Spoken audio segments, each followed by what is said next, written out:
will bestow upon you everything desirable for living happily and achieving liberation. Okay.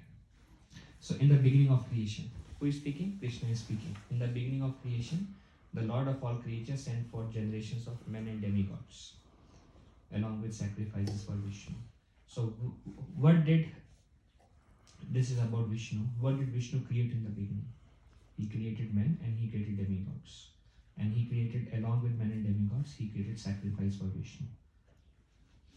And Vishnu, he created men, he created demigods. He blessed them by saying, now you be happy by the sacrifice. Because if you perform the sacrifice, then you will get everything that is desirable for living happily and achieving liberation at the end. So,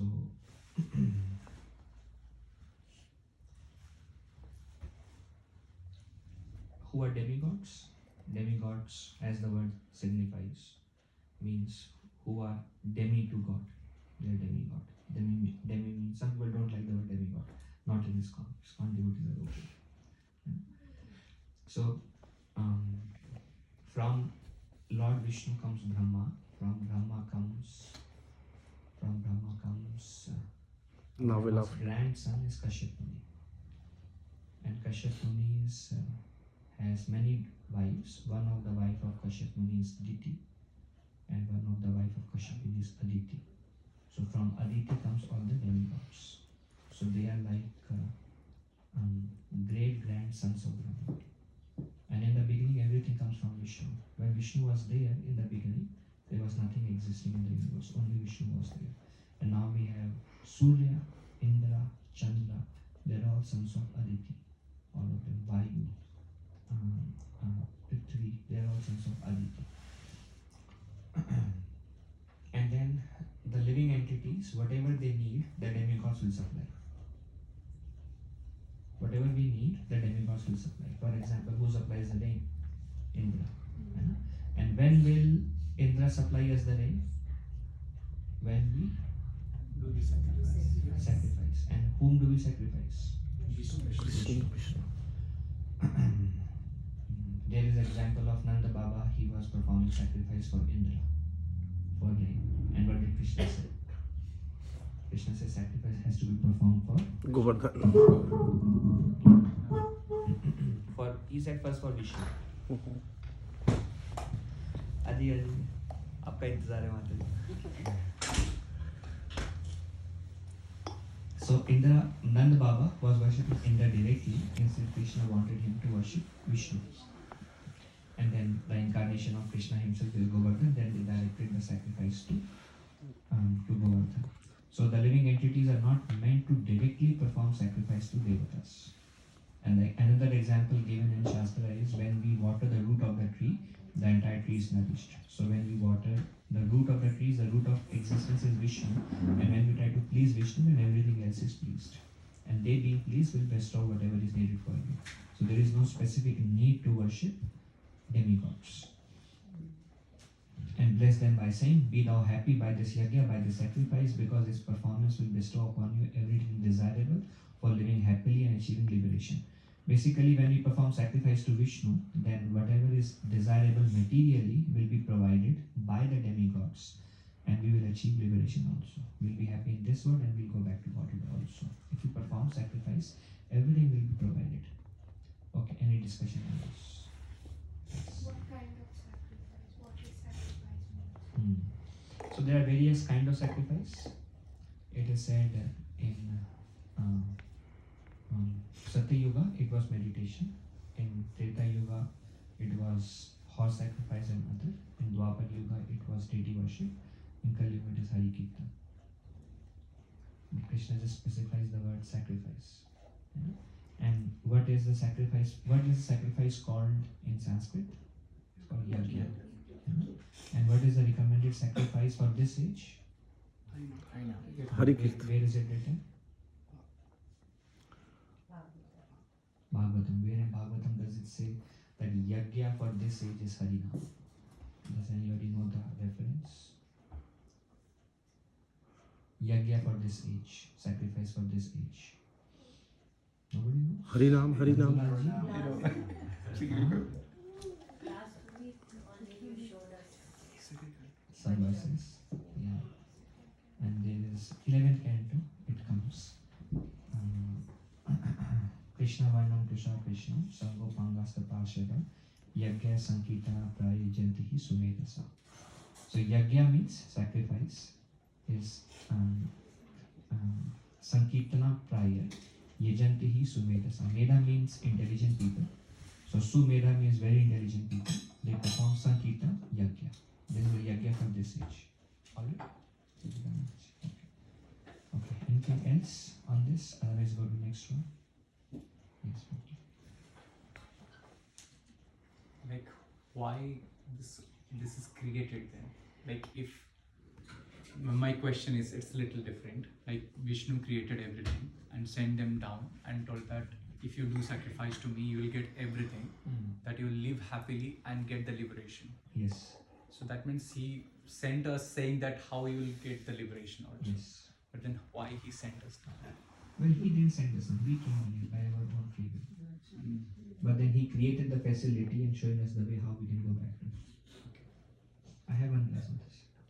After this. Alright? Okay, anything else? No, I just have one quick question. And when it says Lord of all creatures, that is also referring to Krishna, and Yes. Vishnu is also referring to Krishna. Vishnu Krishna same. So he's just saying for myself basically. The Lord of all creatures. In the beginning, Krishna does not specify himself as Supreme Personality of Godhead. So he is pointing out to Vishnu. Later on he says, it's me, sir. In the beginning, he hides himself in second chapter, third chapter. Alright? Okay. Now number 11. Number 11. The demigods Demigods, being pleased with by sacrifices being pleased by sacrifices, will also please you, will also please you, and thus by cooperation between men and demigods and cooperation between men and demigods, prosperity will reign for all. prosperity will reign for all. Is this clear? If you please Vishnu, then the demigods will be pleased. When they are pleased, they will that's how there will be a cooperation between men and demigods, is by performing yagya, which is meant for pleasing Vishnu. And just before that, this is the first thing he says. Work done as a sacrifice for Vishnu has to be performed. So Krishna is very clearly signifying that the sacrifice has to be done for the pleasure of Vishnu. And then the demigods are pleased and they will give you everything. They will be pleased and they will please you also. And thus by this cooperation, prosperity will reign for all. Any question on this? Easy? Okay. In charge of the various necessities of life, In charge of the various necessities of life, the demigods being satisfied by the performance of yagya, sacrifice will supply all necessities to you. But he who enjoys such gifts without offering them to the demigods in return is certainly a thief. So you perform sacrifice and the demigods will be pleased and they will give everything to you, whatever you need. And then one who does not offer it back is certainly a thief. Now what does it mean? Without offering them to the demigods. What does it mean? Without offering them to the demigods in return is certainly a thief. Is it like the gratitude? You have to show the gratitude towards To whom? to Vishnu, Through Krishna to the demigods. Through Vishnu to the demigods. To Vishnu. So, Prabhupada says in the purport,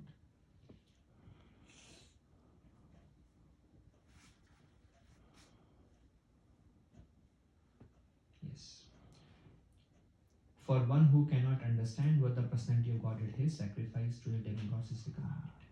For one who cannot understand what the personality of Godhead is, sacrifice to the demigods is recommended.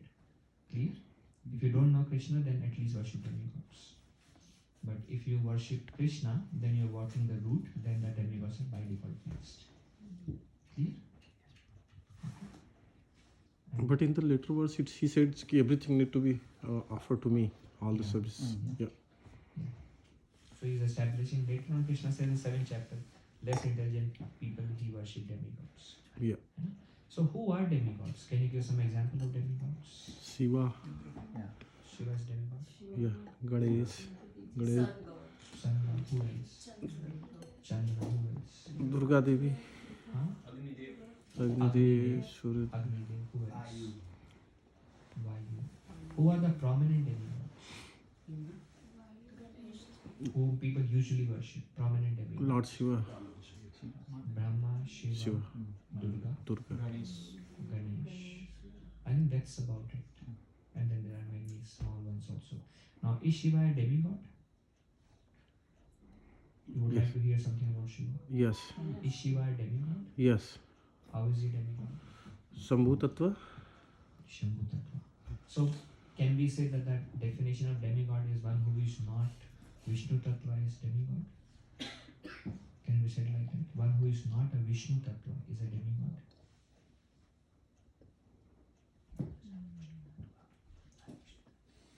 yes. Shiva meditating on Krishna. Yeah. So, one who is not a Vishnu Tattva, he is a demigod. Yes. Okay. So, for example, who are not demigods? Lord Ram, Lord Narasimha.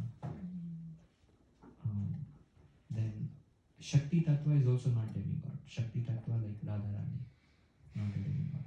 But who is not Shakti Tattva or Vishnu Tattva is a demigod. Clear? In general. Now, there are two types of Shiva. We discussed this earlier, right? Here. No, No, Sada Shiva and Shiva. no, no. Never? Arun Prabhu, you remember? Sada Shiva. No, we did not discuss. This is the Gita and Gita also. Okay. So Sada Shiva is a direct incarnation of Vishnu. Direct, Sakshat Narayan. And then when he comes in contact with the mode of ignorance, then he becomes Lord Shiva. The people whom we worship is Lord Shiva. People usually don't worship Sada Shiva. But Sada Shiva resides just at the beginning of Vaikuntha. Sada Shiva.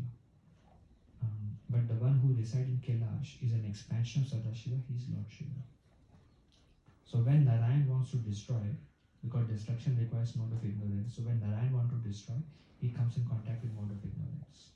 And that becomes Shiva. Just like milk comes in contact with the culture, becomes yogurt. Likewise, Vishnu comes in contact with the culture of mode of ignorance, becomes Shiva. That's why Lord Shiva, one who worship Lord Shiva, where do they go? One who worship Lord Shiva, where do they go? Huh? Kailash? Huh? Shivlok, where is Shivlok? Huh? Kailash. Where is Shivlok? Kailash? Yeah. They go to Kailash. And how long do they stay there? They stay there till the end of the universe. And then they enter into the body of Mahavishnu. And then they come back again from the body of Mahavishnu. Because they go, Krishna says, those who worship demigods go to the planet of demigods. And those who worship me come to me. Those who worship ghosts go to the ghosts. So whom you worship, you go there. You have a question? You have a question? Ruby, I was just going to say, with the demigods, there's still going to be old age, death, and disease on those planets. They still exist with the demigods. So in Brahma Loka, old age is not there, disease is not there, death is there. Birth and death is there. But old age and disease are specific to material, this earthly planet. Old age and disease. So you become deceased. Get old. They remain the same, but they die later. Ruby, what Shiva do we pray on Shivratri? Well, usually people don't know Sada Shiva also. People don't know such a personality as Sada Shiva. Most of the people, like, you know Sadguru, he is one famous personality. He says Shiva does not have a form. So most of people, they worship Shiva as one who is Brahman, who is without a form. But actually Shiva has a form. And in Vaikuntha, There are many Vedic references to that. But we usually worship Shiva as the best among all the devotees. Vaishnava and Yathashana. 5 minutes. Those who are devotees of Shiva, Shiva takes them to Krishna. That's for sure, yeah. Many of us, we are worshippers of Shiva, and then he brought us to Lotus feet of Krishna. Okay, then who is Durga? Yeah, I think Deepika Mata is a question. Shakti, like the Shakti we worship, aren't we worshipping Durga? Because we Yeah, are Shakti is Durga. But the origin of Shakti is Radharani. From Radharani comes Lakshmi. Then Lakshmi's shadow is Durga. Like backside of Krishna is Maya. Krishna is like a sun. Backside of Krishna is Maya. Likewise, backside of Lakshmi is Durga. Durga is the in charge of material energy. They are called Shaktas. Worshipper of Durga or Devi or Parvati or Chandi or Vaishnavi. They are called Shaktas. Backside of Lakshmi. And she is the consort of Shiva. So where do we go? to Kailash, worshipper of Devi, also Kailash. Like if you see here, somehow my screen has distorted when this works. There is chapter 7, which has more details. Verse number 23. Krishna says, men of small intelligence worship the demigods and their fruits are limited and temporary. Those who worship the demigods go to the planets of the demigods, but my devotees ultimately reach my supreme planet. Very clearly Krishna is distinguishing. My devotees come to me, their devotees go to them. Some people say all gods lead to the same path, not approved by Krishna. Whom you worship, you go there. But ultimately all the planets did we discuss the structure of universe ever before? No. Whiteboard? Your whiteboard?